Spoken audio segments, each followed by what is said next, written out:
Bonjour chers élèves, bonjour tout le monde, bonjour chers abonnés, les visiteurs, les visiteuses. J'espère que vous allez bien. Cette fois, je vais travailler sur le dernier jour d'un condamné.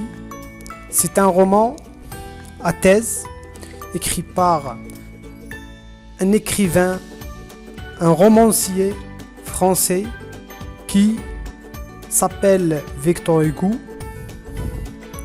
Dans cette vidéo, je vais travailler sur la fiche de lecture de ce roman.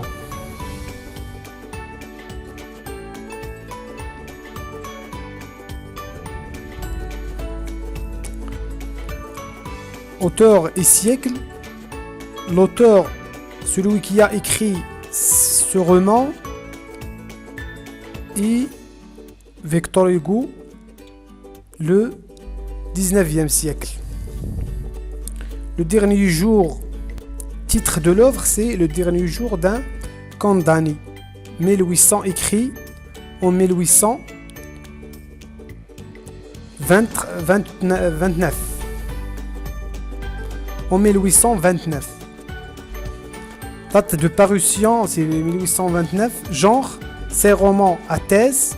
Genre, c'est roman à thèse. Forme narrative apparentée, c'est récit à la première personne. Ressemblance limitée avec un journal intime, c'est-à-dire on trouve je dans les textes de ce roman. Type de texte, c'est un narratif, en même temps narratif et argumentatif. Le narrateur, c'est un condamné à mort. Condamné à mort. Le nombre des chapitres, c'est 29 chapitres. Lieu de 6 jours de condamné, Bicêtre, la conciergerie, l'hôtel de ville. Bicêtre, c'est un lieu à Paris, et la conciergerie dans lequel on trouve l'hôtel et le prison.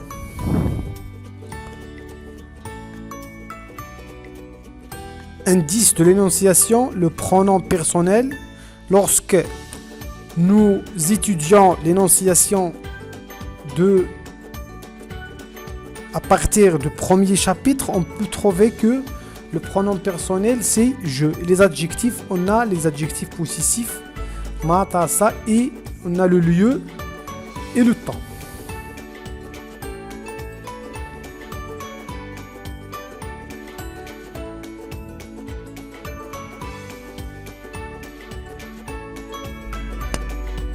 Thèse défendue. L'abolition de la peine de mort. Registre, le registre littéraire ou bien la tonalité. Pathétique, tragique. On a la pathétique et la tragique. La pathétique c'est la souffrance, et tragique c'est la mort, et on a aussi la souffrance. Portrait physique, on peut aussi trouver lyrique, on peut trouver lyrique, c'est l'amour de qui, de condamné à sa fille, à sa famille, à sa femme, etc., etc. Portrait physique de condamné, c'est jeune, sain et fort. Le condamné à mort, il est jeune, il est sain, il est fort. Situation familiale, mari. Situation familiale, c'est il est marié. Il est père d'une fille de 3 ans. Il a une mère de 64. Situation sociale du condamné. Instruit, éduqué. Il est instruit, il est éduqué. Appartient probablement à la bourgeoisie. Redingote, chemise de baptiste. Ça, ce sont des exemples tirés dans le texte. Redingote, et chemise de baptiste. Cri commis, جريمة اللي ارتكب. C'est un crime de sang.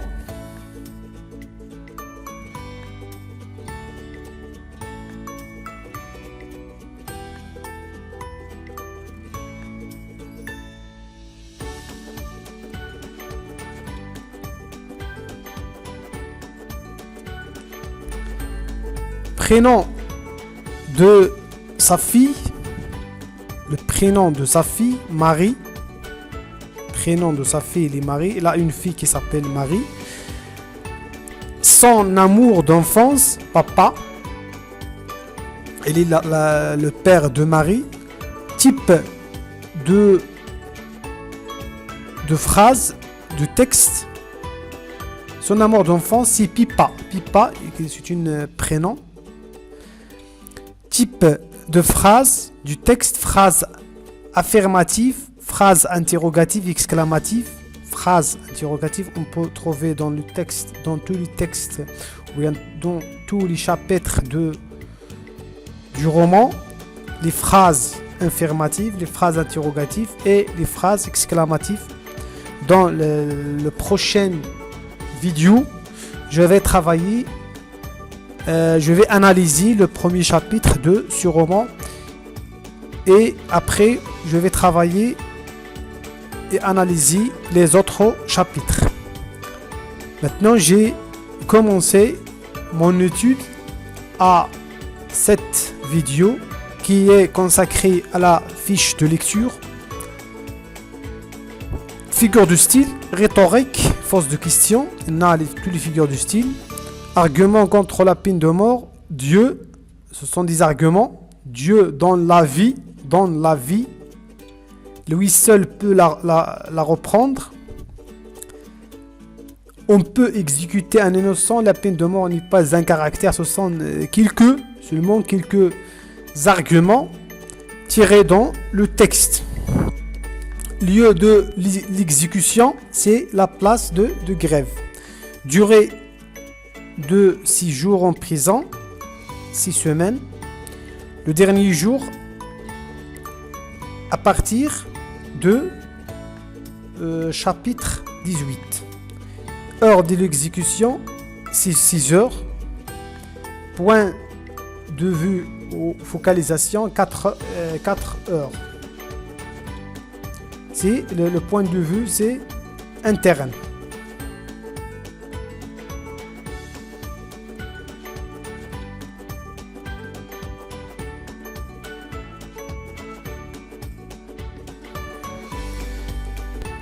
L'attitude des personnages, l'indifférence à la souffrance d'un condamné, champ lexical de la mort, la captivité, la cruauté de la leader de la souffrance, champ lexical. Modalisation, beaucoup d'adjectifs, qualificatifs, péjoratifs, désespoir, peur, colère, sentiment. Lorsqu'on parle de sentiment, on parle de désespoir, on parle de peur, colère. Visée du texte, une visée argumentative.